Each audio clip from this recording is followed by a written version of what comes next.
For a final assessment of orientation to education and human development, we were asked to create an electronic resource kit with artifacts that we could use in an educational setting. The first artifact that I chose to use was Maslow's hierarchy. I personally believe that Maslow's hierarchy of needs addresses all the basic needs and necessities required to reach a higher level of thinking. I also believe that you cannot reach your highest level of thinking without taking care of the basic needs and necessities before. The second artifact I chose was fixed and growth mindset. I personally can relate to this artifact a lot as I am someone with a fixed mindset. When we came across this in our lectures, I found this a very great way to be able to change my thinking to achieve better goals. The third artifact I chose was mind matters. Coming from a background where we didn't have a lot of support for people or students going through a hard time, I believe a resource like Mind Matters can help develop a child and make the teachers approachable.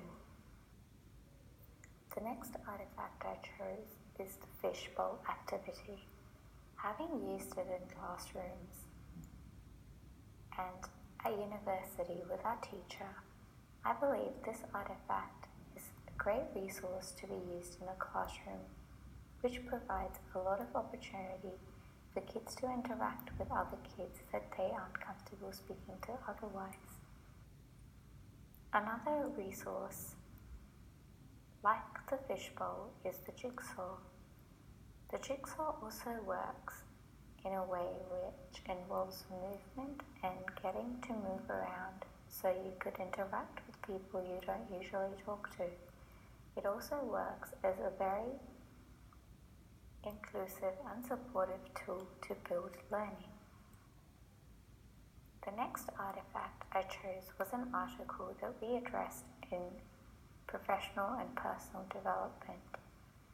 I can relate to this article a lot, as it states that disability is not just mental disability, it can also be poverty, caste, color, creed. The next resource I chose was the rainbow fish. The reason I chose the storybook was because it used to be my favorite picture book while I was a kid. I do believe it provides us with some basic necessary learning skills. However, I think it also brushes on the topic of having to let go of your identity in order to be accepted. The next resource I chose was Rita Pierson's TED Talk. In this, she states that no learning can occur without a significant relationship, and I can definitely relate to that. I chose this resource in order to be able to educate the children in my class about the basic human rights and how they're universal. I also believe that something like this could be used in order to make children realize everything they take for granted. Cyberbullying has started affecting a great amount of school kids.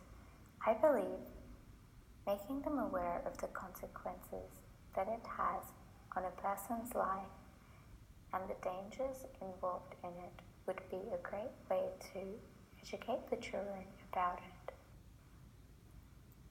This resource helps me understand that learning cannot just occur in a school environment but can occur anywhere.